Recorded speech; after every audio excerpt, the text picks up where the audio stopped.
Welcome, everyone. Today's episode will conclude our conversation for the 2020 season. We'll be starting back up early February 3rd. We'll be right back with you guys. So stay tuned for those posts and promos that you will see online coming in the near future. We want to thank you all for joining us. This has been a wild year, and for us to have this open space, this safe space to have these conversations and equally move through this calendar year together with answering questions and learning how to be involved and you know the importance of voting and answering the tough questions when it comes to law enforcement and just the different series of things we've been through this year. We want to thank you all for joining us and lending us your ear during these hard times and practicing wearing your mask and knowing the importance of mental health and staying healthy and just those things. I can't thank you all enough for joining us and helping this dream come alive. And this little baby project of ours has definitely grown legs and arms. And it's because of you all. So we want to thank you for that. I want to give a special thanks to the background crew. They're in there. They're smiling right now that you can't see them, but you guys have truly exonerated, or the wrong word, truly showed the light of CSUSB, which is a student voice campus. CSUSB being one of the universities that I've seen with my own eyes that give students a voice and really put themselves on a platform to really voice how they feel about the university settings and things that they feel that students need to survive in the university setting. And by allowing myself, Yvette, and other co-hosts we've had in the past to share our experiences here on this channel as well. We can't thank you enough for that. Another special shout out to my co-host, Yvette. I can't do it without you. You bring a lot of light to this progress every week. And we thank you for joining us when you did. And I'm honored to be your co-host. Thank you. Honored to work with you. Honored to work with you. Thank you so much, Yvette. And to Stan, oh my God, I could say a million things about Stan, my friend, my community leader. You came in and you really found a place here in this show, being the voice of what we see you for as a voice of the community here, sharing your expertise, your knowledge, and your upbringing here on this channel. I can't thank you enough for sharing with us and joining us as well, Stan. So thank you too. And thank you for that, Marlo. And thank you for the support staff who did such a great job every week. Thank you. Yes. So we are going to jump into the final episode, the final conversation on racing and policing of 2020 season. We'll be speaking on Sundown Towns, confronting a racially exclusionary practice, Sundown Towns. So this is going to be a great episode. And we have our very own who will be presenting today, Mary Texeira. You guys have all heard from her and her experiences on the channel as well. So you'll actually get to hear her present and find out more about Mary through today's episode as well. And we'll also have another presenter, Tara Peterson, who's going to be coming in as well and talking about her experiences in the community as well of the City of Glendale. So we can't wait to introduce them all. So as you know, let's jump right into it. You know how we like to start things off here at Conversations on Race and Policing, where we pay our respects and pay homage to the land on which CSUSB sits on. We recognize that California State University of San Bernardino sits on the territory and ancestral land of the San Manuel Band of Mission Indians. We recognize that every member of CSUSB community has benefited and continues to benefit from the use and occupation of this land since the institution's founding in 1965. Consistent with our values and community and diversity, we have a responsibility to acknowledge and make visible the university's relationships to Native peoples. By offering this land acknowledgement, we affirm Indigenous sovereignty and will work to hold CSUSB more accountable to the needs of American Indian and Indigenous people. So we thank you. Now, I'll be turning things over to my co-host Yvette, who will be giving us some updates on recent news and closing out 2020. Welcome, Yvette. Thank you, Marlo. So I just wanted to close out the year with a recap of some good news that we can hopefully take with us into 2021. Since this is the last episode of the year, we managed to update you all on the hopeful news that we found throughout the year. Bleak as it was, we found some good things to give to you all. So 24 states this year enacted police reform via legislation in response to George Floyd. In California, 6 major cities enforced new policies intended to greatly decrease deathly and unnecessary force, including tear gas bans in Berkeley and chokehold bans in Davis and San Diego. Approximately 14 chiefs of police left their positions this year, many opting to defer to colleagues with qualifications better suited to the current climate since the reignition of Black Lives Matter as a global phenomenon.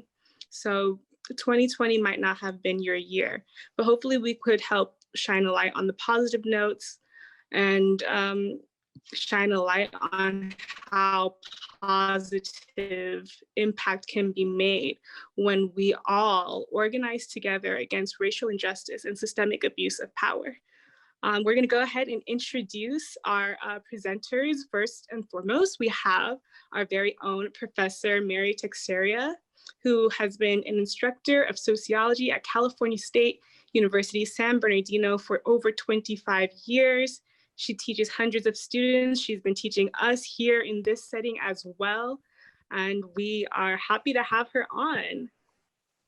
Well, Over thank to you. Mary. Thank you, Yvette. I think before I start, Finn, if you don't mind, if you could show the Al Roker video. We're sort of going to show you a couple of short videos. One is Al Roker discussing Sundown Towns, and then the next one is a sort of dramatization of that. Thank you, Finn. I also want to remind our viewers that during the presentation, if at any time you any questions may pose to yourself, just spike that Q&A button, and we will get to that in the second portion of tonight's conversation. So don't forget to hit the Q&A button if you have any questions for our presenters about any of the material they're presenting today as well. So Mary, if you're there. Sure. Yeah. Thank you. I love this this clip because I think it captures the fear, and that's what racism and segregation work on. They work on fear. We don't want you here, and this is what will happen if you stay here. Needless to say, they, because it was a 10-part series, they got away. But it really does show how frightening it was to go through some of these towns. This one happened to be a southern town, but as Al Roker was saying, it didn't necessarily have to be a southern town. So I just have a few remarks. I'm a teacher, so I do PowerPoint. PowerPoint is my friend. So most of my remarks today are taken from these 2 books, both by the same author, by the way.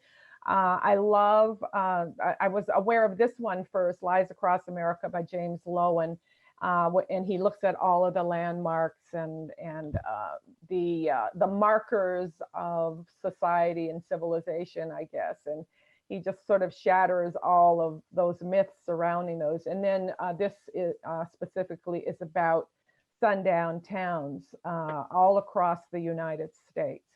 So they are defined as cities and counties across the country that formally or not are excluded non-whites from permanent residency. And I specifically say non-whites because it wasn't just African Americans who were victims of this. It was Jews, Middle Easterners, Mexicans, etc., although they allowed these groups to work in their cities and counties. So you could work there, but you had to leave at sundown. So they remained all white by design and remained that way for decades. Most of these towns cropped up after Reconstruction in the 1880s. Didn't have to have those towns while slavery was going on, right? Because you had your the vast majority of African Americans under control on those, what people euphemistically call plantations, but what I call, and increasingly people are beginning to see that those were concentration camps. Those were places of torture on those slave plantations. So afterwards, after Reconstruction, that period between slavery and about 1876, you see them cropping up because we had to keep an eye on all of those millions and literally millions of African Americans who were at one time enslaved and then became free. So these towns, as Al Roker was saying, they numbered in the thousands, and they were not just in the South. Surprisingly, Illinois, that's where Chicago is, right? Illinois had 71% of all of its towns were either de facto or are all white or designated themselves as sundown towns, 71%. And I'll tell you the story of Cicero, Illinois in just a little bit as being one of those cities. But 71% of all the towns in Illinois were designated sundown towns. So most signs and derogatory names are gone. The exception is a place called Alba, Texas. And those of you who speak Spanish, even rudimentary Spanish, you know that Alba means white. So they didn't feel like they needed to change their names. But some of the towns were called Nigger Town or White Town, or it was just amazing to go down the list and see the names of these towns. Half were in Oregon, Ohio, Connecticut, and California. 4 states. Half of these towns were in those states. In fact, as Robbie was pointing out to me the other day, Oregon actually started out as a sundown state. Oregon, when it became a state, decided that it did not want any African Americans in their state, and they are still feeling the ramifications of that today. And we're very, very excited to hear from Tara about Glendale. Just a hop, skip, and a jump down the freeway, and this fight just happened. This is not. I love history, but this is not history. This is happening like now, in Glendale, California. So very few in the South, as a matter of fact, because there were other things that kept, and we'll talk about that in a minute, kept African Americans in their place in the South. And I wanted to just show you very briefly a map of where, this is a great map. It's an interactive map where you can take the you can go to this map and then click on any state, and you can find in every state these sundown towns. And for example, I am going to click on California, and I want you to see the list. Isn't that amazing? Isn't that amazing that we would have all of those? I was holding my breath for San Bernardino, but thank goodness San Bernardino isn't there, although San Bernardino has had its problems. But Riverside is on this list. San Fernando Valley, Yorba Linda, right up the freeway. Many places in Orange County were designated sundown towns. So yeah, that's pretty amazing. So check it out when you get a chance to. So these policies were mostly legal, and they were enforced by local police and sheriff's departments. They were mostly legal, right? So, people talk about, this was horrible, slavery, segregation, sundown towns, but all that stuff was legal. And that's just an example of how the law is socially constructed. You don't just have, you can, have a majority of people say, we want masks to be illegal, or we want masks to be legal. And they can decide, that's legal or illegal. So that's an example of how crime and how the law is socially constructed.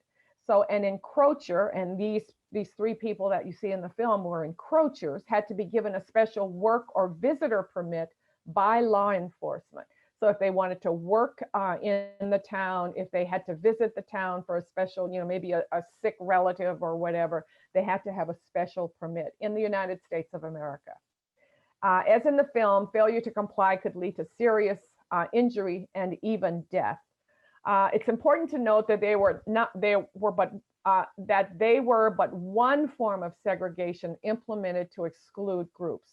Other exclusionary policies included Jim Crow and black codes.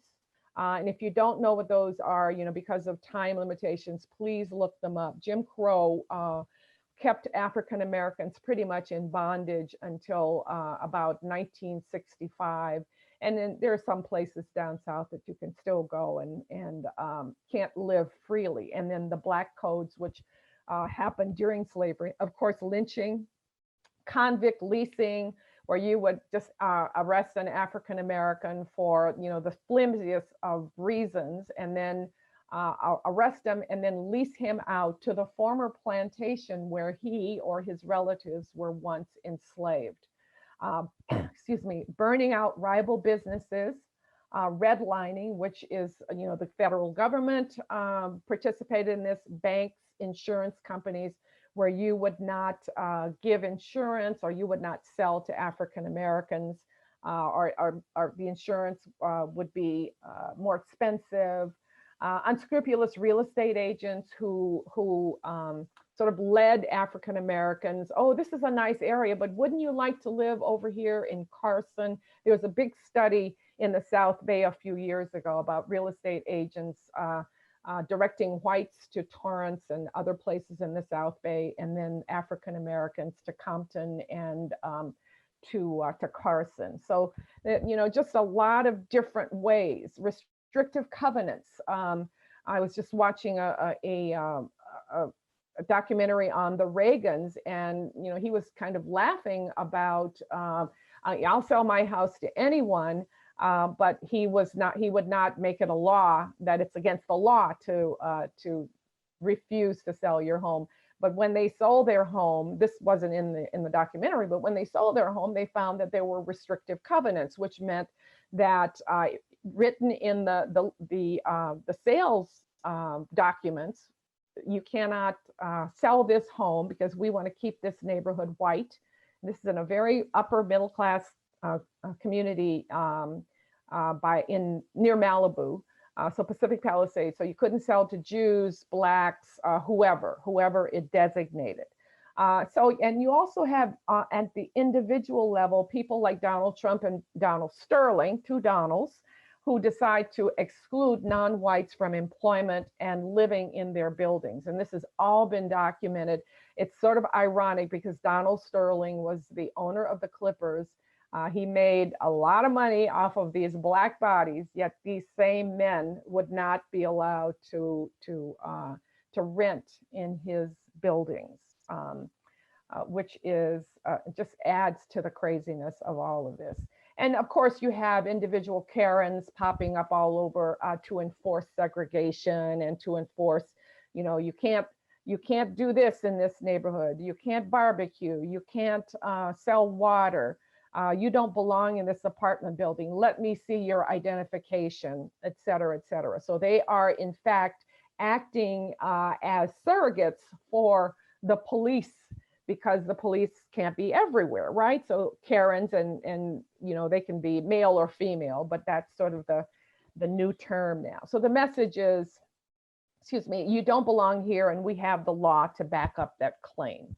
And when these Karens call on people, it's most of the time, many times, it's African Americans who get arrested.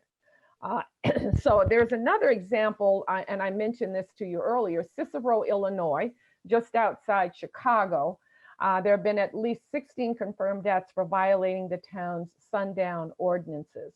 And if you continue watching Lovecraft Country, you will see a really good example of that in Cicero. So in 1951, this black family, the Harveys, and their two children, they were run out after occupying their Cicero home for one day only after a series of riots. They threw bottles and bricks into the windows. And these young people were, late 20s, early 30s, trying to start a family and have a decent place to stay. And they were run out after one day. Dr. King marched in Cicero in 1966. The marchers were pelted with rocks and other objects. He said, "I've never seen, even in Mississippi and Alabama, mobs as hateful as I've seen in Chicago." And he went through a lot down south, but he said, "Mobs as hateful as I've seen in Chicago." Up north, right? So why is it important to study this phenomenon of sundown towns?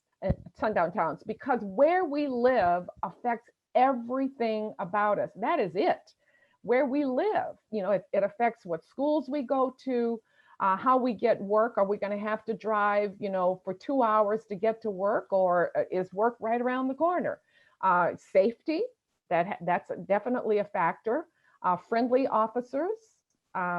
Friendly officers live in my town. They don't live where I grew up. I mean, they don't work where I grew up in South Central LA. They weren't so friendly. I see officers around my house smiling all the time when I see them. They're not a presence. I live east of campus. They are not a presence in my neighborhood, but there are some places in the town that I live in.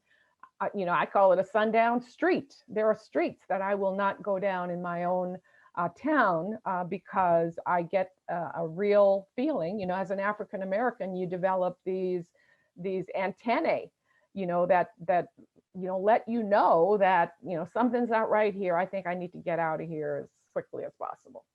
It also affects access to clean water and fresh food. There are no food deserts where I live, right? But in South Central LA, in South side of Chicago, you want to get an orange, you have to go down to 7-Eleven and pay $3 or $4 for one orange, because you don't have grocery stores with the beautiful fruit, and you don't have green spaces and so forth. Other goods and services like street cleaning and garbage collection, decent, valuable housing, a chance to build wealth. And the last thing I want to talk about is this idea that our home is the biggest investment we will ever make. On average, for most of us, it is the biggest investment we will ever make. But if we're not allowed to make that investment in a place that your property will increase in value, then you do not build wealth. African Americans have 1/10 the wealth as white people, and part of that can be explained in terms of where we live. So I want to give you a tale of two GIs. John, who is white, serves in World War II. Jake, who is Black, serves in World War II. Even so far. He returns to New York after the war. Jake also returns to New York after the war. John is anxious to take advantage of the GI Bill and purchase a home to raise his children. So is Jake, right? Jake wishes to purchase a home where John purchases his home in Levittown, New York. These new things called suburbs in Levittown, New York, just a little bit away from Manhattan or Harlem, because Jake is living there, and he can't buy a house in Levittown because he is not allowed to buy a house in Levittown. They both pay the same thing because Jake eventually winds up buying a home for $35,000 on the outskirts of Manhattan, in a small area outside of Manhattan. So $35,000, $35,000 in Levittown. Beautiful homes, beautiful, safe environment.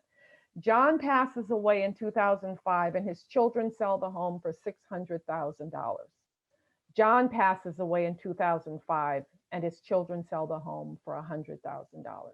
I think this is a fantastic example of how wealth can get passed on generationally. But if you don't start at the same place, then where is the wealth? Where is it gone, right? So that concludes my remarks. I thank you all very much, and I am going to turn back over to who? Who's I'll taking go over? ahead and take over. Okay, okay. Thank you, Mary, so much. I wanted to go ahead and get any commentary from Stan on your presentation before we go ahead and introduce our next panelist. Stan? Don't ask any hard questions, Stan. I can't. This is No, our last. This is our last session, so you're going to be nice. I won't do that. You know, at my age, you know, have your butt home before the lights come on. Yeah, yeah. Everybody my age has heard that saying. Oh, yeah. And that saying came from what we're talking about. So that's Sundown Towns. That's exactly where it came from. Your parents had to, you better be in the house before the lights go out, because if the cops came by, you were going to get arrested. That's right. And of course, you know, the Green Book, you know, there's so many things that are in relationship with that. You know, if you had your Green Book and you were driving through a town, chances are if there was nothing in that Green Book that related to that town, it was a sundown town. And in fact, that's why the Green Book was developed in the 30s, because there were these barriers that if you were, you know, my family is from Louisiana. We moved out to California, and, you know, people drove back. You know, the flying was way too expensive. So people drove back or took the train, and you had to know where you could stop and where you couldn't stop. Yeah, and I'm the son of a military brat. And so my dad traveled, and I remember when we traveled from the East Coast to the West Coast, it was very interesting, because what my dad would do is, like most people that traveled, blacks that traveled at night, is they get between two big trucks. And no matter how slow or how fast the trucks are moving, they would travel at the same speed of the two trucks. Mm-hmm. That way they were kind of hidden from law enforcement or anybody, and they could make more time, especially after dark. They would get between trucks and travel. I remember one night it was just pouring rain. It was awful. And we should have pulled over, but my dad said, no, I want to get out of this state. Yep. And he kept staying between these two trucks, and these trucks were going, I mean, fast, because trucks don't care. They're truck drivers. They've been driving for years. They'll keep on going. But my dad stayed in between these two trucks. And at one time, one of the truck drivers pulled over, one in front pulled over, the one behind pulled over, and both drivers got out and they walked to our car, and asked my dad, was he okay? Mm. And of course, my dad, being smart, wore his uniform as he traveled cross country, so people would know he was a serviceman. And way back then, in the early 60s, those guys told my dad, thank you for your service, and stay between us, we'll take care of you. And they did. And we got out of that state, which was a southern state, and got into California fine. But all this is related. And I was talking to my wife yesterday, and I was so upset about, I'm upset about the schooling, and our third grade black males are having a rough time being able to read out loud. And I think one of the things that all this is related is, if you keep beating a person down, and you keep beating a race down, and you keep beating people down, and, you know, we're not talking about micro, we're talking about major stuff here. And so when you keep doing that, it's going to reflect on the parents, and it's going to trickle down. And like I said, our young black males are having a rough time. I have a nephew, and we try so hard with him, and he's just having a hard time focusing, because he's been devaluated at 4 years old in preschool, and so on and so on. And so it's a battle, and we need to keep fighting this battle. And Mary, a great job. And I'm gonna have to see that show. I avoided it because I didn't want to get caught up in another black show that pissed me off. so I'm gonna have to get into the show and see what it's all about. So I thank you for bringing that to my attention.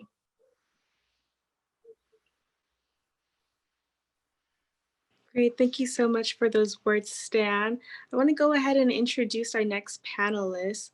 This is Tara Peterson, who is a CEO, a recognized expert in the field of violence against women, is responsible for the executive and administrative leadership at YWCA Glendale, which strives to eliminate racism and empower women. She has played a pivotal role in revitalizing the agency's 93-year legacy of supporting local women and girls by expanding programs and reach, igniting a change in the culture and conversation around domestic violence in Glendale and surrounding communities. I want to go ahead and hand it over to Tara Peterson. Great, thank you. I am not a professor, so I don't have a PowerPoint. So I'm just gonna just speak freely here and from my notes and talk a little bit about Glendale's history of being a sundown town and how we were able to move the city council to pass the Sundown Resolution, which is the first resolution in the state of California acknowledging its sundown past in history. And I think it's really important to say that because there's over 100 cities in California that were considered sundown towns. And so as Yvette mentioned, I'm the CEO of the YWCA Glendale, and we have a mission around eliminating racism and empowering women. And so I first became aware of Glendale and its history when I took this position 4 years ago.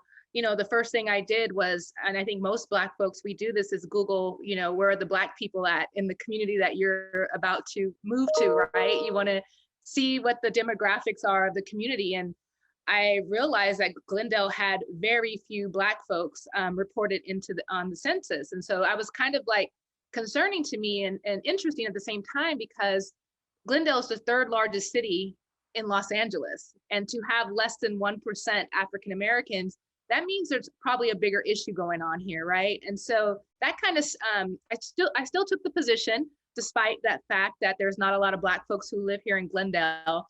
But when I started to explore it even deeper, a few years ago, there was a house that the Glendale Historical Society was trying to preserve, and we call it the Glicko House. And it was a house that Glicko, who was a circus performer who lived in Glendale in the 1930s, and he actually had to live in hiding, and he would not come out to his neighbors until he got their trust. And then once he received their trust, he would do performances for them so they wouldn't tell that he was living there. Well, the city of Glendale wanted to tear down this house, and the Historical Society wanted to keep this house and preserve not only the historical architect of this home that he lived in, but the fact that he lived in this home during a time where there were no Black people living in Glendale. And if they did live in Glendale, they lived there because they were working for somebody.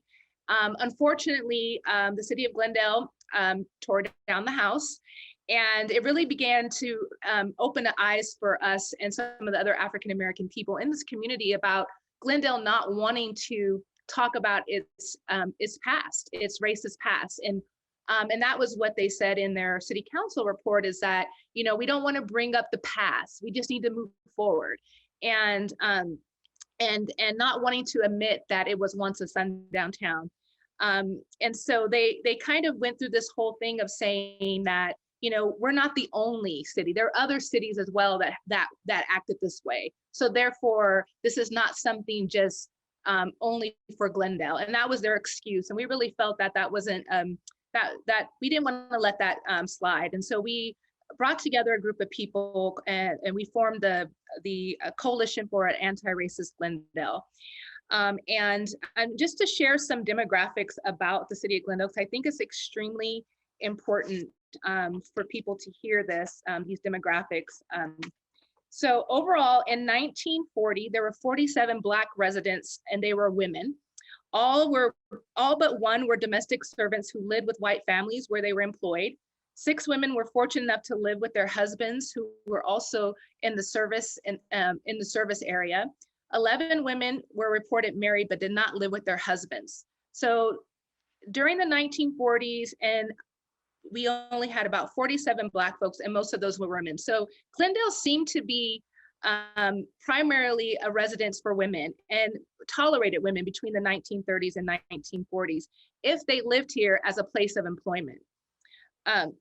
Some of the things that happened during this time, and what would happen, and I'm just going to read from this, is that some of the families that lived here and some of their experiences that happened during Glendale. So although Glendale, as mentioned, did not have a formal Sundown Resolution, they claim they don't have one. They have not found one on the books. but they didn't need one because it was enforced by the police. It was enforced by the community that lived here. And everybody knew, and the term that they called that Glendale was a lily white community, and the community wanted to keep it that way.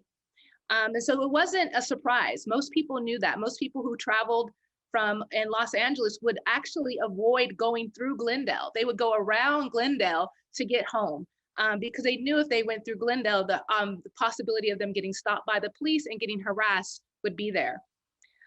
So although there were no formal laws, again, they might as well have been, since a lot of African-American residents were well aware of Glendale's danger for Black travelers after sundown. Glendale's whiteness was enforced at a time not only by realtors and homeowner organizations, but by the police. There's actually a lot of hate crime reports and also anecdotal reports about police picking up Black people and sometimes picking up dark-skinned white people by mistake around sunset and then dropping them off at the Glendale city limits. And also, there's also stories about sympathetic white drivers offering to aid those who feared they would not make it out before nightfall. So there's stories about white drivers actually helping Black folks get out of Glendale before 6 p.m. During this time. In 1930s, the student newspaper warned students against participating in secret societies. In the late 1930s, there was a Black musical group that the Glendale Music Society was going to fund to bring to Glendale High School to perform. And residents wrote letters to the City of Glendale talking about how that would change things for Glendale by allowing Black performers to come in. The letters were very hard to read, but they're all public document because they were sent to the City Council. So that was part of our research when we were researching the Sundown Town.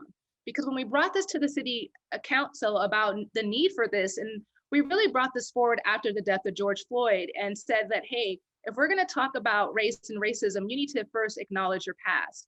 And they basically told us that, they needed evidence that this existed, right? So these oral histories were not enough. We need to show them the documentation, the proof, and we were able to do that. Through our research. And there's been countless number of articles that document Glendale and its racist past and sundown practices from the 1920s up until the 1990s. These practices were happening, and a good friend of mine who ran a homeless shelter who employed a lot of African Americans during the 1990s, she actually had to call the police department and tell them to stop harassing her employees because they still had these practices of pulling Black folks over in Glendale even after 1960. And so when we started to hear about more and more of these reports, we felt it was really important that the Glendale City Council acknowledge its racist past.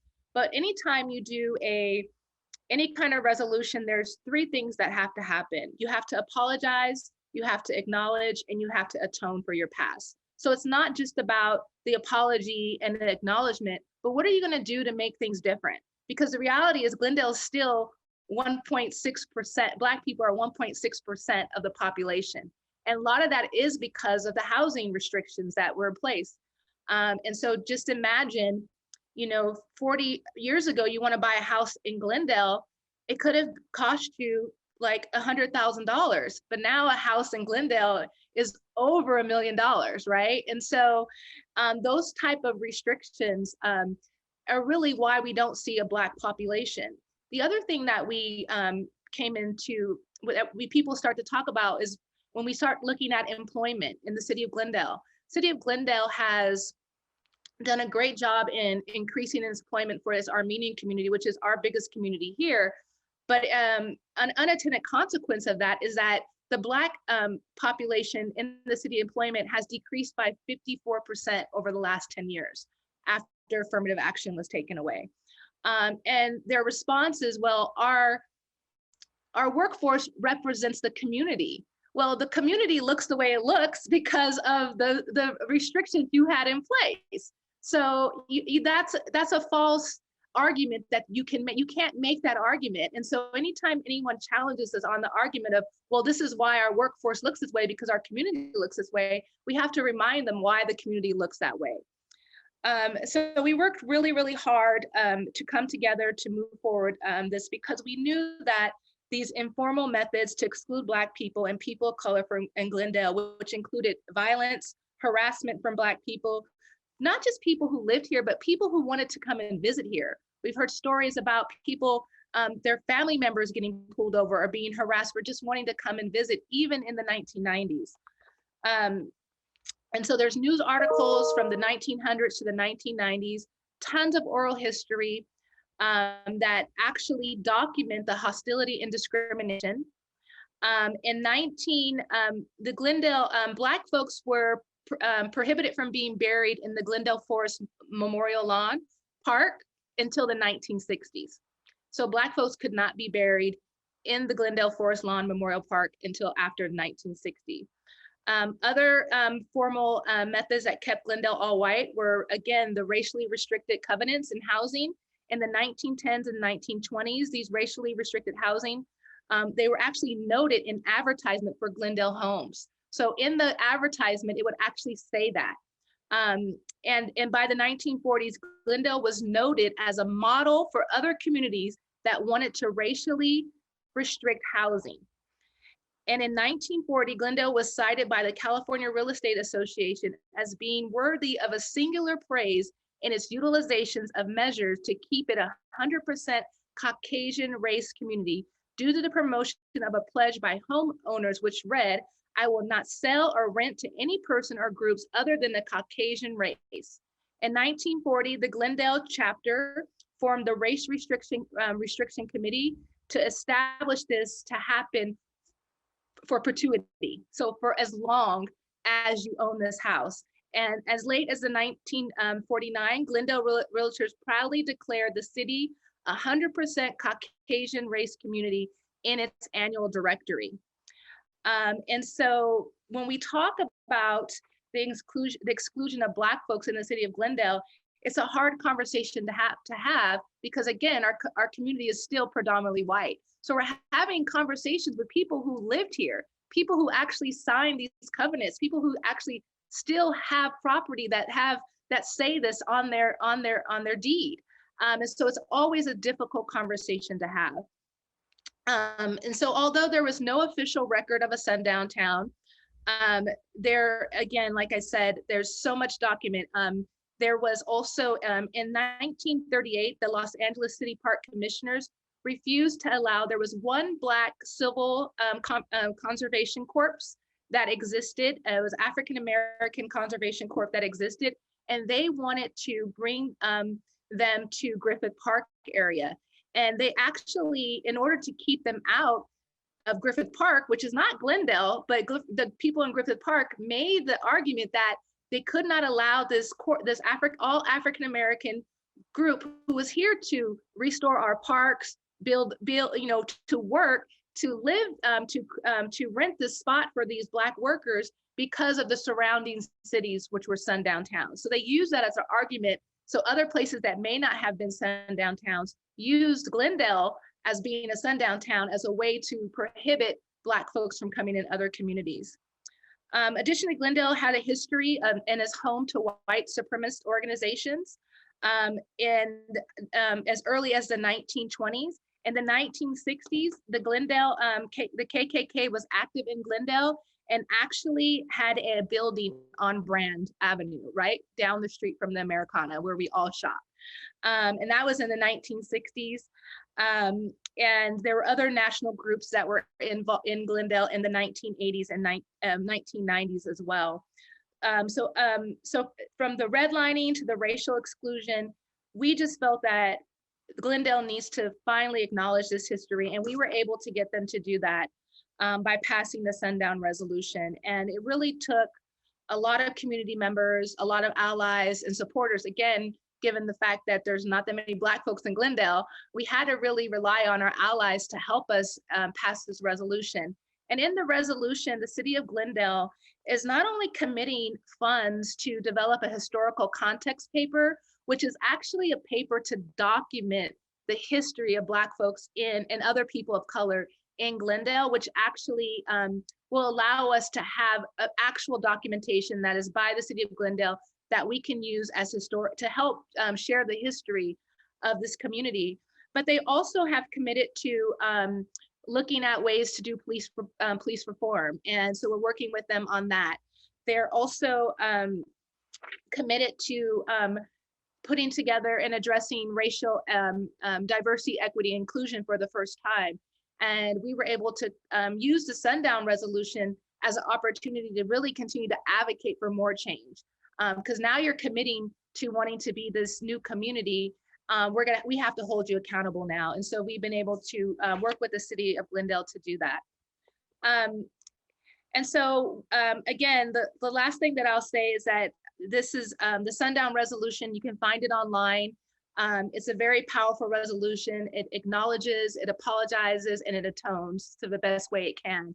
One of the interesting things about these Sundown Resolutions, which makes a lot of cities uncomfortable, is because they're always afraid of the liability. What liability are they going to have? Could they be sued? Because something happened to them? Would they have to pay reparations? These were things we're hearing from city council members when we were presenting this. And once you get past that fear or say, well, hey, if somebody feels that they deserve reparations because of this, then we just need to figure it out. Once we get through that, you can have a successful community work together. And it's really been empowering, not just for our African-American community that's very small, but also for the entire community. I remember after the passage of the resolution, I received an email from an 80-year-old white man who said to me that he's lived in Glendale for over 80 years, and he's been proud to live in Glendale, but this is something that has always haunted him. And he's never been more proud of his community than he is after the passage of the Sundown Resolution. And so it's not only is it about Black folks, it's about healing for everybody. That's fantastic. Fantastic. I'm going to use my privilege here, Yvette, if you don't mind, and Stan. You know, I always have tons of questions, but do you think what you're doing, is it related to, because we've had several towns in this area in the Inland Empire who have actually declared that racism is a public health issue. Have you all considered doing anything like that? Yes, that's our next step. So definitely. So part of the Glendale is an interesting community because we don't have an NAACP, we don't have an ACLU, but we have a YWCA Glendale, and I happen to be the CEO. So I get to help set policy agenda and help create change and use my privilege to do that.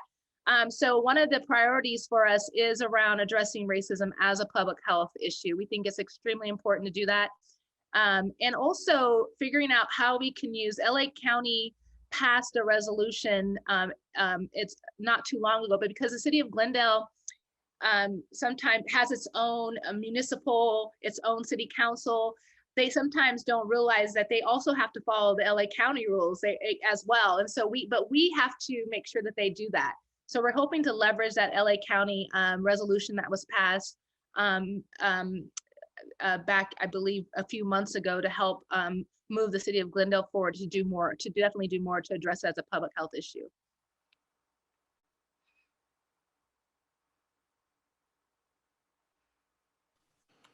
I wanted to hear from our other panelists and also get commentary from anybody in the audience or anybody on this call. Stan, Mary, did you have any other words that you wanted to add? I am not going to dominate this panel like I always do. So I'm going. I know you guys talk about me behind my back. Oh, you do what you do, Mary. I'll do me. That's right. You do you. What do you think, Stan? Do you have any other? My question was: is it still 1% in Glendale? It's still about, I believe, 1.6%. We're hoping the numbers go up of the next census report. But yeah, it's pretty low. And I think a lot of that has to do with employment, and both employment and housing discrimination is still an issue in the City of Glendale. There's still definitely counts of people, this is a large Armenian community who don't necessarily always identify as white, but benefit from the privilege of being white. And have been a heavily oppressed community themselves. but at times can also be oppressive as well. And so we're really navigating a really interesting space, because a lot of Black folks that do move to Glendale move here for the same reasons a lot of other people move, because it's supposed to be considered a safe community. But there's still a lot of issues to work out. I don't think we'll see any major shift in the demographics of the city of Glendale until we ensure that the city of Glendale is hiring Black folks. For the, I mean, they're the third largest city, and the fact that they had a 54% decrease in Black workers is really just unacceptable. So Well, thank you. do you, is it, part of it, the problem though, is the cost of housing? I mean, because that graphic I showed of the two men who came back from World War II, 50 years later, one of them had, $600,000 home, and the other one, the home was only worth $100,000. So we have a difficult time building up equity like that if we're restricted. Absolutely. Tara, before you answer that, my question too is, did the Armenians come in with large amounts of money because it costs to live there? Are they businessmen, or are they, how did they get in during this whole thing? Did they bring in large amounts of money to purchase their homes? Absolutely. I think that the Armenian folks that came to the city of Glendale came here because they had the financial means to purchase homes, to purchase buildings, but 10 years ago, the city council looked much different. It wasn't largely Armenian folks, and they worked really hard they understood how money can play into politics, and now they are overly represented in the community. But because of, there hasn't been a lot of opportunity for other communities, Black folks would just move out. There was a Black woman who had a business here, a bakery, in 1996. And she was, 1986, and she was harassed and bullied, not just by white folks, but Armenian folks and everybody else to leave. And she finally left, and so I definitely think the Armenian folks were able, like other immigrant communities that you see, come into a community and use their wealth to buy businesses, to invest in businesses, to buy property, and to get into the political infrastructure that we have here in Glendale. But yes, the cost of living in Glendale is not cheap. No, I don't think anybody can afford to buy a house here. I know I can't. But we still are hearing, stories of discrimination when it comes to renting. The rents are pretty same as other areas in LA, but we're still hearing definitely discrimination. We're hearing stories about African Americans being, one woman I was told she found out talking to her neighbor that she was actually paying double than what her neighbor was paying. So those are things that are still happening in the city of Glendale, and that we're trying to really address and expose through policy change. I have to ask. A couple more things. Okay, go ahead, Stan. Okay, I'm sorry. A couple of more things. One of the things you did bring up that I think was just, we've got to keep on banging this drum, is numbers represent the community. We've got to say that's not good enough, because it's not good enough. It's not good. If you want to keep the community and the employment and all that equal to who's there, you're going to get nobody. And we need to, when people say that, we need to react to it. And so that's good. On another thing, I'm not sure who knows where Pigeon Pass is in Riverside or Moreno Valley. There's a street leaving out of Moreno Valley called Pigeon Pass, and the street was actually shut down. And this is like Glendale to me. This tells me what's going on. The reason why the street was shut down was because there was a park along the street, and it's in a rural area. And at the park, white supremacists had taken over the park. And they had put KKK on the buildings and had put racial slurs all over the park. And they dominated the park. It was their park. And they wanted to make it clear that this is our park and you're not welcome. The community, instead of taking care of the problem, literally shut down a major thoroughfare. They shut down Pigeon Pass as it leads into High Grove. I thought, and my wife brought it to my attention, and I was remembering when I used to take Pigeon Pass. As an athlete, I used to jog from North High School over Pigeon Pass back to North High School, where that's what we did for the wrestling team. That was our exercise. And now Pigeon Pass is completely closed, and you cannot make that trek anymore. And so I'm thinking about Glendale, and like you said, people from other cities saying, well, you know, because of our neighbors, we can't have that that group in here that's going to help us. Even though they're going to help us, we can't have them here because they are who they are. There were other interesting ways in which they were able to get around without saying no blacks or no black folks or no other people, is by saying residents only. That was another key word that they would use at the mainly at like the pools and public areas where it would say residents only. Well, if what that means is basically white people only, right? So those are the kind of the code words that they would use to continue to exclude people. Marlo, I believe you had a remark, and then I did have a question after. Okay, yeah, I had to ask, because changing local policies or city policies or even neighborhood policies are oftentimes difficult.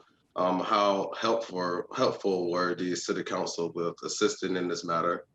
I had to ask. So in Glendale, we had, after the death of George Floyd, we worked together and we had a historical march in the city of Glendale that brought together over 1,500 people in a march and a candlelight vigil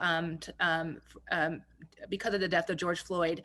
At that time, the city council attempted to put out a resolution not too long after, and that resolution was about, again, diversity, equity, and inclusion, which, you know, that's great. We need diversity, equity, inclusion, but we need to acknowledge our own racist past. And so that kind of opened the opportunity up for us. We actually opposed that resolution. We did not want to see that resolution pass. We were able to mobilize people. We had people call in, and they did not vote to move that forward. Luckily, we had a champion on the city council who was just brought in this year, an ally to ask the city council to go back and do its research on the Glendale's racist history and come back and to work with our coalition to develop a new resolution that acknowledges its racist past. That is something we told them that's non-negotiable.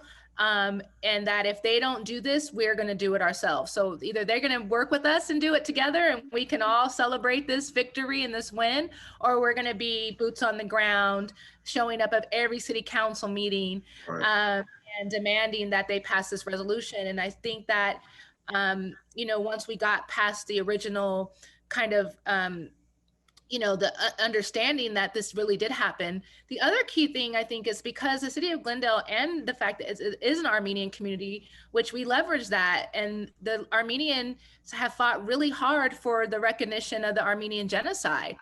And we have a whole day off here in Glendale for that day, and April 24th, where everything is closed on that day.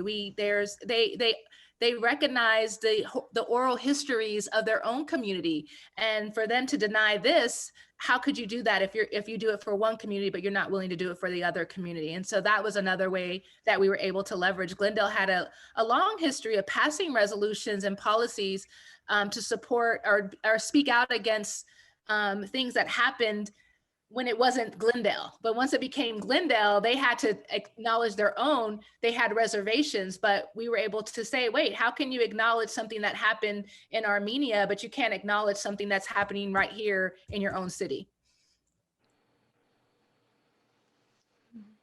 Did that answer your question, Marla? Definitely, definitely. Yvette, did you have another question before we switch over to the Q&A? Yes, I just wanted to ask you about reparations concerning this, and if there is a future where, honestly, the huge loss on investment is ever calculated into reparations for Black people. I'm considering the slide that Mary showed where one person got to sell their home for 6 times what the other person should have been able to sell a home in that region for.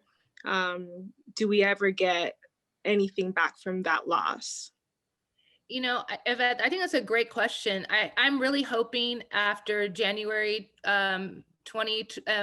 January that we begin to have a discussion around reparations on a national level, on a statewide level, on a local level, because I do think it's something that does need to be addressed when you really look at it from the wealth standpoint of how much generational wealth has been built from other communities because of these exclusionary past, these exclusionary policies that actually excluded you.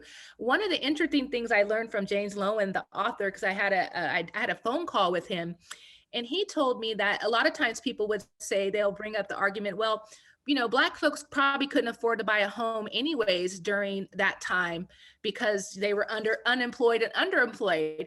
Well, this one community actually did a study and found out that Black people were actually earning more than the median income in the community than the people who were actually purchasing the home. So you have, you know, people who are less than the median income that are white folks purchasing homes that are not making as much as these Black folks. And now they're able to have this generational wealth, but you had this, and if you think about the Los Angeles area and the Black folks who did live in this area at this time were mostly entertainers, and probably who could have had the means to buy housing here in Glendale. So that's another argument that I think we need to make clear when we talk about these restrictions, because that often comes up. It's like, well, you know, the Black folks were unemployed and underemployed during that time anyways. They wouldn't have been able to afford a house then, but it's not true. I think if you start doing the research and looking at the median income of that demographic during that time and compare it to the median income of white folks, you might find a different story and can make a stronger case for it.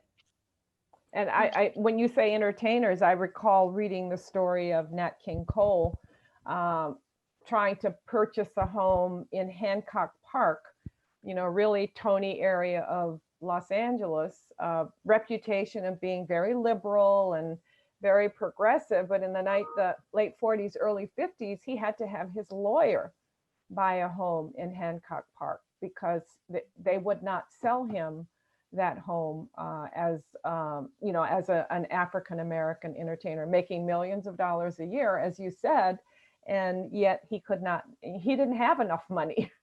You know, he could have had $1 billion and it would not have been enough money to purchase that home. Absolutely. So, yeah. And Stan, I had a question for you. I recall hearing from Walter Hawkins years ago about why the 10 freeway in San Bernardino did what it did. If you could describe the freeway the way it used to be, because we just had major renovation, and why that was. Are you referring to the 210? No, I'm referring to the 10 freeway at about 5th and 6th Street. There was, I think Walt, I wish I could remember the story, but Walt said something about them diverting white people from Black neighborhoods. Yeah, what they would do, and it's happened again on the 210. What they would do is they would not have an off-ramp in Black neighborhoods. And so what would happen is that when you're driving down the 10, you could not get off the freeway until you were back into a white neighborhood. And if you were Black and you lived in that neighborhood, you'd have to either get off before or have to get off after and come back to wherever you live. All the way around, right. So take a look at the 210 now. The 210 literally didn't have any off ramps until recently to Highland. Wow. That's right. They cut off, you could get up in San Bernardino and you could get up in Rialto. But anywhere in the middle, you couldn't get off. And now they've got 2 more off ramps there. And people made noise, but that's one of the ways white communities keep folks out. Cathedral City in the Palm Springs desert area, Cathedral City has no gas stations. Wow. There's no reason for you to stop here. Really I mean, you just have to admire racism, don't you? It's so creative. You know, is that amazing? Freeways and breaking up neighborhoods. There's a famous neighborhood in New Orleans called Faubourg something or other. And it was a, old, going back to the 18th century neighborhood. And they just put a freeway right through it, broke up the neighborhood, broke up Latino neighborhoods all over Southern California through eminent domain, or, there's lots of tools in that little knapsack that Yes. racists use. Yes. I mean, it's just amazing. They, sit up at night and think of all the, we could not have an off ramp on the freeway. Yeah. Yeah. And I can see them giving each other high fives over that. Oh, look how clever we are. How intelligent Yeah. We've got them not coming by here. Yeah, exactly. On the questions, let's hit a couple of questions. When my husband and I bought our home in Crestline in 1998, sorry, my glasses. The covenants, codes, and restrictions included language designed to keep persons of color out of persons of color. I presume that they are no longer enforced, but it still angered me. Are you aware of any communities that have managed to remove racist language from CCRs? And that's really important to ask. Tara, I personally don't know of any. I think Tara, that's what Tara's about, is getting rid of that language in housing contracts. But I don't know. No, I'm looking through my notes here on the research that we did, and I have not heard of anybody getting rid of any of those covenants. But because I know I do know that they still exist on people's deeds, and I know that whether they can no longer be enforced, but it's still, I agree that language there still is, it's not something you want to see on your deed, right? No. I think that's a great question. I just don't have an answer to if anybody, I haven't heard of any actual stories or how that can be changed, but I think that's something we should definitely be looking into, because I think as homeowners, we should be making sure that deed doesn't say that anymore. Absolutely. Is that public information? I'm not sure. Because it's on a deed. I probably wouldn't be able to get a hold of your deed. No. So I wouldn't think it is. So wow, it's just amazing when it does pop up. It's like a surprise probably to the seller as well as the buyer. Yeah. Wow. I think the other point I wanted to make, since this is a series on race and the police, and where we in the film in the clip from Lovecraft Country, we concentrate a lot on the fear of the three people who were driving through the town, but let's not minimize the role of the police in enforcing all of these restrictions. And Tara, you mentioned that you all are going to be tackling police reform, and we'd love to have you come back and talk about that. That would be great. But this is all over the country. That man was there to ensure an all-white town. And I recall years ago, I know it's not politically astute to talk about Bill Cosby anymore, but he lived in Beverly Hills, decided to take a midnight walk, and black men cannot take midnight walks in white neighborhoods, and they didn't care if he was Jesus. They stopped him and harassed him, until he got his lawyer on the phone.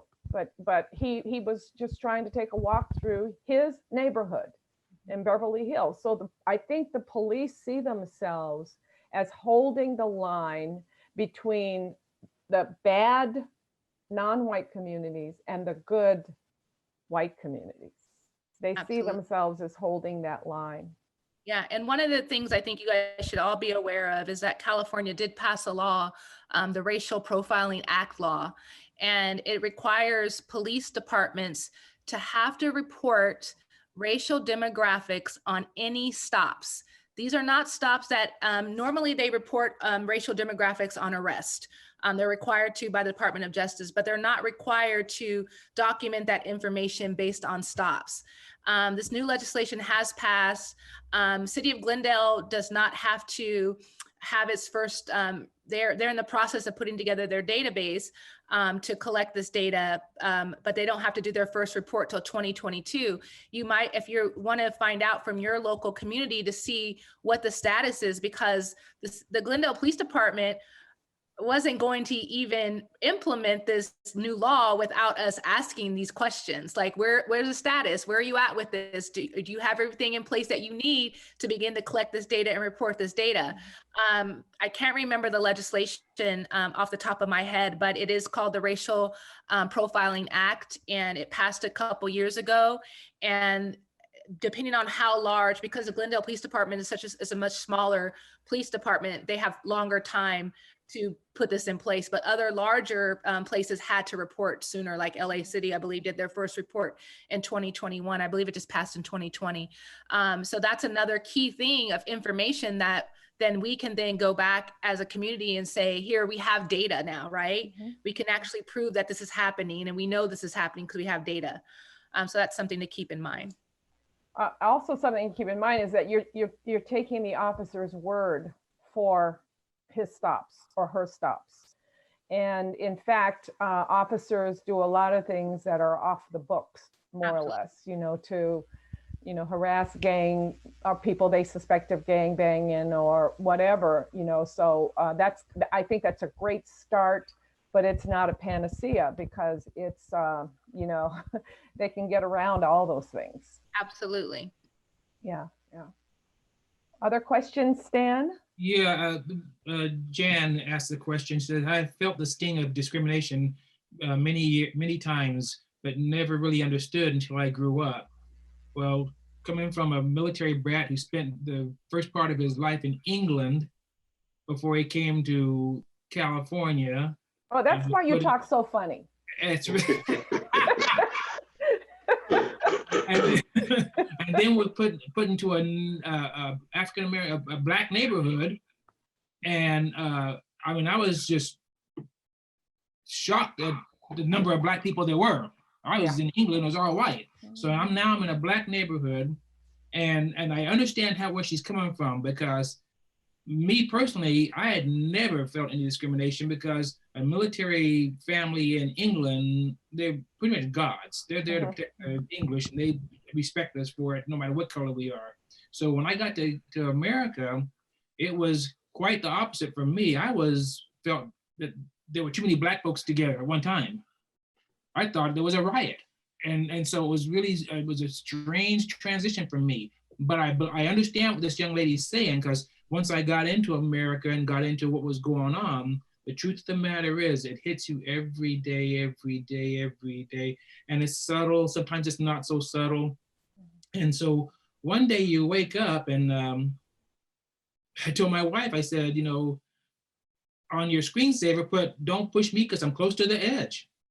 Because it was banging her so hard on her job that she was just feeling overwhelmed. I told her, I says, put it across your screen, but don't push me because I'm close to the edge, and have it where they can see it. And when they walk in her office, they see that written there, and it calms them down. And then another thing, I remember there was a movie called New Kid or something like that.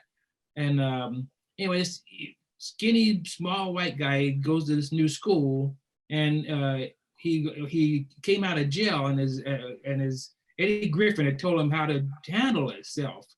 And one of the things that he told him to do is, when anyone came up to him, his first thing was say, "What?" And so if you ever try that, when you've had enough and someone comes up to you and you just say, "What?" it freezes them. It really literally freezes them. And then it allows you to be in control. So whatever they're going to bring to you, you've got the control over what's happening. And, I don't say use it every day and use it all the time, but when you've had enough, sometimes you got to say, "What?" And they look at you like, "Whoa, did I come off that way?" Yeah, you do. Sometimes you do. I'm going to be clear to you. You're bugging me. And so, but I do understand this young girl, Jan, because as you get older, and at 60 plus years old, I'm tired. And so I don't put up with it anymore. And so when you get to the older age, I look at old people walking around the grocery store and it just makes me laugh because they do whatever they want. Well, that's the nice thing about getting old. That's a nice thing about getting old. Nice there thing you about go. getting old. That's nice. Yeah. I think can I just to finish what Jan was saying. Jan is actually talking about her physical disability and how her parents were kept out of buying a home because they had a child who was physically disabled. And so people are, and I don't know if that comes out of fear or, their property values or what, but most people, racism is not logical and discrimination is not logical. You're right. But people have, various reasons in the backs of their heads. But I think that's why we have to tackle it on a systemic basis. Tara, you're not going to, some renter or some property owner saying, could you please, would you mind? You're going to the people who set the rules, and that's the key to ending all forms of discrimination. We had to pass the Americans with Disabilities Act in order to get elevators. Yes. And ramps in buildings. If we can just imagine that, that's I mean, it's old hat now, but we had to, and there was a huge fight over getting ramps and elevators and other accommodations for people with physical disabilities. And so I think it's I'm like you, Stan, I'm tired, but I think, things like this really give me energy. It gives me hope that, seeing Tara in little old Glendale, it's not even barely on the map. And, you all are engaging in that fight, in those fights. I admire you for that. And I applaud you for, that can't be easy to be, 1% of a population and to walk into an all white city council meeting or a school board meeting and hold your head up high and say, this is what we need. This is what we demand. Absolutely. Trust me, there are several times I'm like, why am I living here? What am I doing here? Tell me again why I'm doing this. Yeah, I know. And that's the key. The key is we've said this several times on this panel, is don't be afraid, just know you're doing the right thing and go out there and make your demands. And start soft, but then you might have to go to what Stan is saying and say, what, and I think I'm gonna write that down and use that with my students too, Stan. I want to go ahead and interject here and hand it over to one of our teammates, Robbie, who has a question. Hi, Tara. Robbie. Hi, Tara. Thank you so much. I learned a lot. What would you say to students who are watching right now who may live in a municipality that was once a sundown town? What advice would you give them to start the project? Like, could you share with us lessons learned, how to approach the issue, some of the behind the scenes politicking that is involved? Absolutely. I think one of the key things is you not to do it alone. You have to find a group of people that are committed to do this work with you. And we did that by forming the Coalition for an Anti-Racist Glendale. And it's maybe just a group of 30 people right now, but these are 30 people that were committed to doing the work, committed to bringing people together. And so when we sent out our letter to the city council urging them to sign and pass the resolution, we were able to collect over 1,000 signatures. And that for Glendale to show up at a city council meeting with virtually 1,000 signatures in Glendale is a big deal. And so we were able to get those people on board to sign up. And so it's just really important that you have a group of folks that are committed to doing this process with you. But the other thing is reaching out to city council. You may already have a champion. you never know, you might have a champion, and that helps because if the city council member is the one that's bringing it forward in partnership with you, and all you need to do is the background. So what we did, we had a champion and we did all the research, we did all the work to get it going, and he was able to be our champion. And so that's another kind of thing I would recommend is even just reaching out, and if you, especially if you have anybody of color on your city council, they may not even know that a Sundown Resolution is something that they can do, but they will want to be a part of it because it will be a historical step forward. And so politicians like to be involved in something that's kind of leading the way, right? And so that's another kind of strategy we used, is finding an ally and making sure we had a diverse group of people who signed on to our letter to for the city council to pass this resolution. Thank you, Tara. Thank you. I saw, and I did notice that you used we a lot. You rarely said I, you said we. And so I figured that you had some sort of group or organization that you were working with. And I think that's great. Absolutely.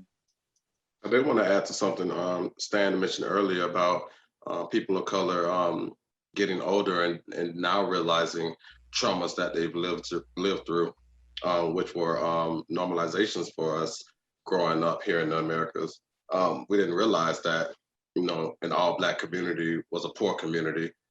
We felt that we had everything we need. At least our grandparents and our mothers and fathers made it so that the children felt that they were protected and special and had a need for nothing growing up.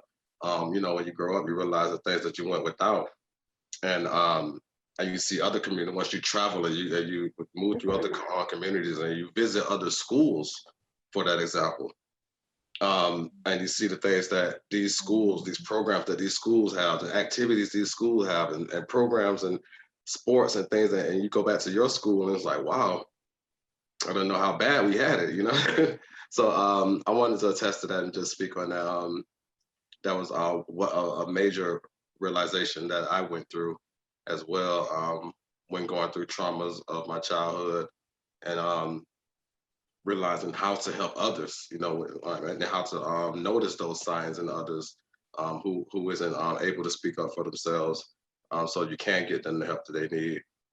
So that's why I champion for students. That's why I champion for education, and move the way I do within the community as well.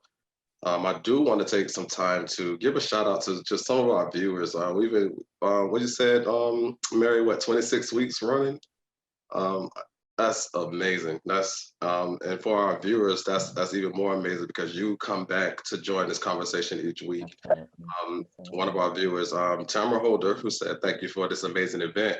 I do want to speak on Tamara because she's been here every week. She's always she would just sporadically send me an email. Wow, great show! You guys are doing such an amazing job. But just to have the viewers be a part of this, as much as we love to present this content. We love to hear back from our viewers as well, from students to community members to faculty, staff, and just the people across the nation, because this wasn't a California thing. We've spoken to all kind of people across this nation in all kind of fields of study and expertise as well. And we've had some powerful conversations, and this library, this catalog that we've built for you guys to go back and watch and view. And if there's any teachers watching, may be able to present within your classroom studies as well, to open these conversations within class to get feedback from your students as well. So the content is there. Also from Jan Moore, who we spoke on earlier, just wanted to read a comment out to the group as well. She says she is really struck by how many of these experiences similar to the experiences that her family has had because of having a disabled child in their family and things like that. She experienced these were memories of hers before she was 10 years old. So these type of traumas, they are lifelong. These are things that we live with, and we try to protect the next generation. And when we say the children are our future, that's not just a slogan or a motto. We truly try to educate the next generation that's coming up to fight for the ones who couldn't fight for themselves or have ran out of fight. You know, we get tired. The older we get tired, and we have to pass that torch. And we need the next set of powerful young minds, set of powerful young leaders to get out there and continue to push these agendas and to continue to get these resolutions to build a better America. You know, I don't want my younger sister or younger brother to be the next hashtag. You know, I don't want this community to suffer or these schools to suffer in education because they don't have the updated textbooks they need that truly display what the content that the children should be learning. You know, and these things matter. All these things matter. So just hearing from you guys each and every week, seeing you guys coming back and enjoying this conversation, I want to just take that time to thank you all. You know, this is the final show of 2020, so I'm gonna be sending out thank yous all night long. I'm wondering if Tara would mind addressing the last comment from Lanice Warren. She's, I don't know if you have a website that you can go to where you sort of list the steps to take. You know, she's saying, is there literature or best practices available for communities that have a sundown past, which can show them how to apologize and determine relevant actions that atone for past wrongs? Are you aware of anything, Tara? So James Lowen has a website that we're kind of unofficially calling it the Sundown Registry. Okay. I don't know but if you Google his name and Sundown Towns, I'm writing his name in now.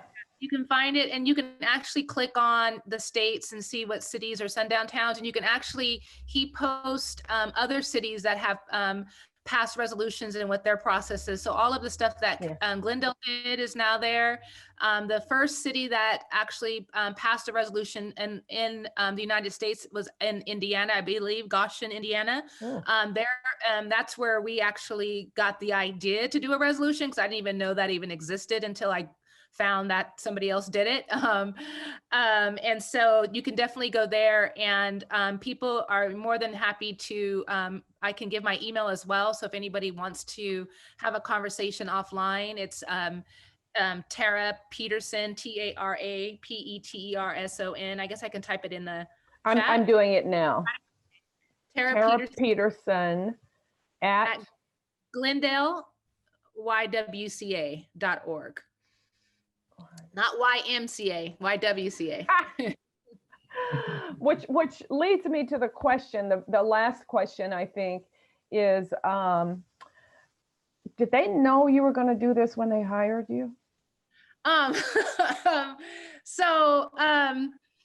You know, I work for YWCA Glendale, which is great, but we have a bold mission. We weren't doing anything about racism, and the board, when they hired me, they said that. They're like, look, we're not talking about racism in Glendale. We want you to, you know, make sure that we are focusing on this issue just as much as we're focusing on empowering women. So my board was very supportive. I think the rest of the community members were kind of surprised and shocked, but I think I spent the first, 2 years building relationships, and that was key. I didn't come in right away talking about where Black people at. I had to really build relationships over the last 2 years, and I think that helps as well. As we have a group called Black in Glendale, which is a small group of folks who never had a voice and never had a seat at the table.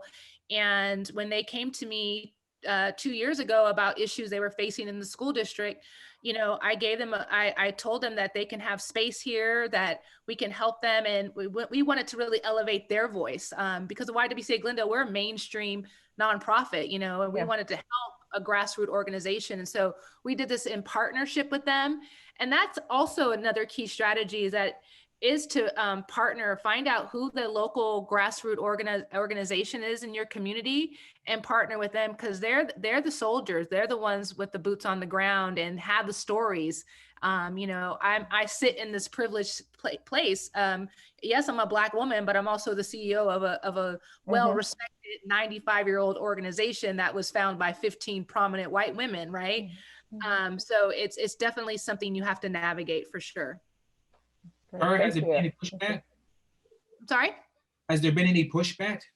You know, the interesting thing is, yeah, we've had some, I've lost some donors. Some people, people love supporting the YWCA because of its legacy. You know, it kind of makes them feel like they remember their grandmother, right? Or, because it has this legacy of helping women and children and, during the Depression and, when men went off to war. So there's this huge legacy, right, of white folks who have been supportive of the YWCA Glendale and conservative white folks. And Glendale, not only is it a white community, it's a conservative community as well. So I just want to add that on. But I did lose some donors who were upset that we were doing this and why are you doing this work? But, I anticipated that, but what we've gained has been so much more. We've been able to actually leverage additional donors and find new donors and new donations, and their contributions, them taking their contributions did not impact our organization. But there was definitely some backlash. Wow, amazing. Tara. Good trouble, right? Tara, I understand that the Glendale YWCA was awarded the 2020 Nonprofit of the Year. So I just want to congratulate you. It's doubtless a testimony to your leadership. Thank you so much. I mean, I really appreciate that. I was really honored that Laura Friedman in the 43rd District chose us this year, given our mission and given everything that, in light of what was happening with COVID and the pandemic and women who are having to live and be isolated that are not safe, and also the work we're doing around racial justice. So it was I really appreciate it. We are launching a 21-day racial justice challenge, and it's a free challenge. So if anybody wants to join this challenge, it's an opportunity to get to learn more information about racial justice and social justice. It's for 21 days. You'll get an email individually to you that will give you little prompts like read this article or watch this video. And so you can go to our website at glendaleywca.org, which is in the chat, to find out more about our 21-day challenge. And so hopefully we can get some folks to participate on that as well. Well, thank you. I think that just about does it. And we are so grateful, Tara. I'm going to, give my remarks and then I'll let Marlo close us out. But we're so very, very grateful. Yes, please stand. But just from me, I just want to let you know how grateful I am. And I learned so much. I grew up in LA and never knew this about Glendale. So it was really eye-opening for me. Thank you very much. Yeah, thank you to both of you, Mary, your part, and Tara, your part. So informative. I really enjoyed it. And we're always aware of some things, but not informed of the same thing we're aware of. And both of you brought some very informative information to us. Like Marlo, I want to thank some people that have been watching the show that I didn't even know were watching the show, since I don't have the list. But I posted some history of Riverside Fire Department on my Facebook page. And I got a response from a past professor, and he said that he had been watching the show and he was proud of what we were doing. And it made me feel good. And, I look forward to coming on every week. And I hope everybody has a wonderful break. And I look forward to February. Stay healthy, everyone. Marlo, you want to close us out? My lovely co-host don't have any final words for the season. She's always so quiet. I just heard. She's got that quiet intensity. Yeah. Thank you all for giving me and Marlo this opportunity to co-host this platform and to host other people, so many people from across the nation, as you said. And I've learned so much, Tara. I learned so much from you today that I am so excited to share. And that's what I really look forward to from these meetings and from these shows, is a conversation that I could share with somebody else. And I always do, every single time.